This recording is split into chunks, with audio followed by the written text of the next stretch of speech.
Havaların soğumasıyla birlikte doğalgaz kullanıcıları da kombilerini çalıştırmaya başladı. Peki doğalgazın güvenli ve ekonomik kullanımı için alınması gereken basit tedbirler neler? Kış geldi, hoş geldi. Ancak şu var ki Kahramanmaraş'ta Akdeniz iklimine sahip olması sebebiyle fazla soğuklar olmuyor. Bu sebepten dolayı ben özellikle kombi ekonomik modda çalıştırmalarını öneriyorum. Kimi vatandaş evine izolasyon yaptırırken kimi de kombisini kısık ayarda kullanıyor.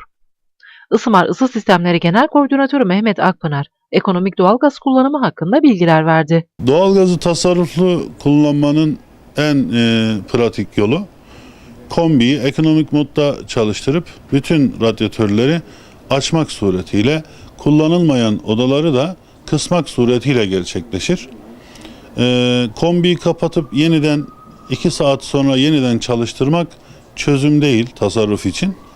O açıdan en az 3 tane 4 tane panel radyatörle birlikte kombinin mutlaka çalışması gerekiyor.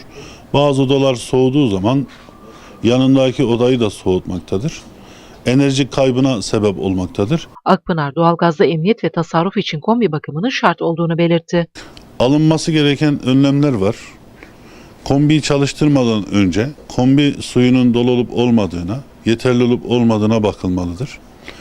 Kaçaklar mevcutsa veya kombi çalışmıyorsa mutlaka yetkili servis nezaretinde çalıştırılması avantaj olacaktır.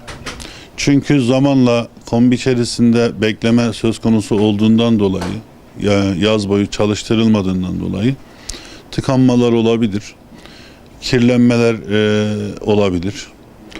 Bu sebepten dolayı mutlaka zaten servislere bakım yaptırılması gerekiyor ve tesisatların kontrolünün mutlaka yaptırılması gerekiyor. Kombi bakımı servislere göre değişiyor. 75 ila 100 TL arasında değişmektedir. Bazen bazı kombi markalarının, mesela Bosch markasının yıllık kampanyaları oluyor. 50-60 liraya dahi indirildiği oluyor. Bunları müşterilerimizin takip etmesi gerekir.